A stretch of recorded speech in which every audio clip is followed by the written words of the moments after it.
মাথায় গুলিবিদ্ধ ইনকিলাব মঞ্চের আহ্বায়ক শরীফ ওসমান হাদিকে আজ একটি এয়ার অ্যাম্বুলেন্সে সিঙ্গাপুরে নেওয়া হচ্ছে। ইনকিলাব মঞ্চের ওসমান হাদিকে বহনকারী এয়ার অ্যাম্বুলেন্সটি হজরত শাহজালাল আন্তর্জাতিক বিমানবন্দরে পৌঁছেছে। ওসমান হাদির সঙ্গে যাবেন তার বড় দুই ভাই ওমর ফারুক এবং আবু বকর সিদ্দিক।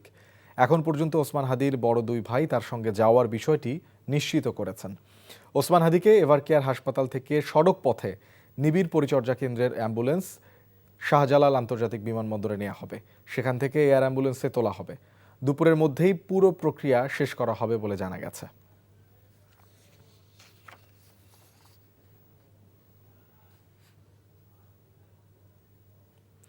দর্শক, এই মুহূর্তে রাজধানীর এভারকেয়ার হাসপাতালের সামনে আছেন সহকর্মী ইফতেখার রেজা। আমরা সরাসরি যুক্ত হচ্ছি তার সাথে।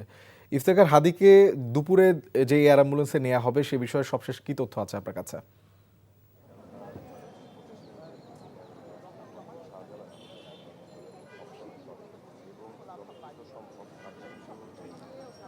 ধন্যবাদ। আমরা যতটুকু জানতে পেরেছি, ইনকিলাব মঞ্চের পক্ষ থেকে গণমাধ্যমে যেটি জানানো হয়েছে যে সিঙ্গাপুর থেকে যে এয়ার অ্যাম্বুলেন্সটি আসার কথা রয়েছে সেটি হজরত শাহজালাল আন্তর্জাতিক বিমানবন্দরে এসে অবতরণ করেছে এবং ওসমান হাদিকে নিয়ে বর্তমানে এভারকেয়ার হাসপাতালের যারা চিকিৎসকবৃন্দ যারা চিকিৎসা দিচ্ছেন তার মূলত সেই চিকিৎসকরা মূলত তার বর্তমান যে অবস্থা সেই অবস্থা নিয়ে সর্বশেষ আলাপ আলোচনা করছেন এবং আমরা যতটুকু জানতে পেরেছি যে ওসমান হাদিকে এয়ারপোর্টে নিয়ে যাবার আগ মুহূর্তে হয়তো ইনকিলাব মঞ্চের পক্ষ থেকে একটি সর্বশেষ তথ্য জানানো হবে ওসমান হাদি সম্পর্কে।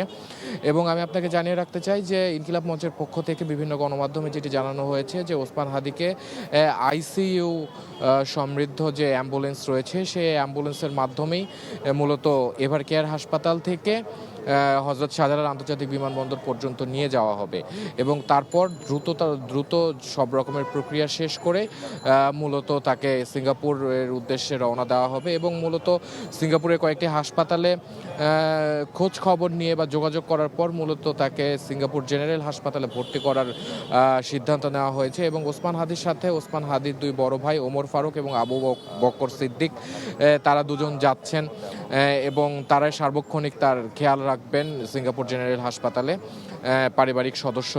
পরিবারের সদস্য হিসাবে মূলত।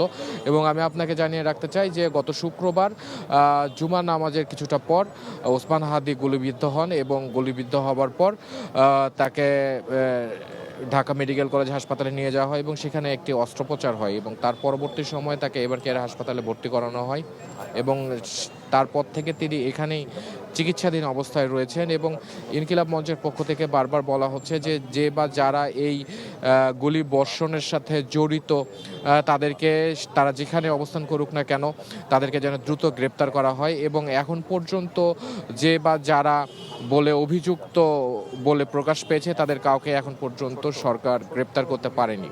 তো এই ছিল ওসমান হাদির বিদেশ যাত্রার সর্বশেষ তথ্য এভারকেয়ার হাসপাতালের সামনে থেকে। দর্শক, আমরা জানছিলাম ওসমান হাদির শারীরিক অবস্থা সম্পর্কে সবশেষ খবর।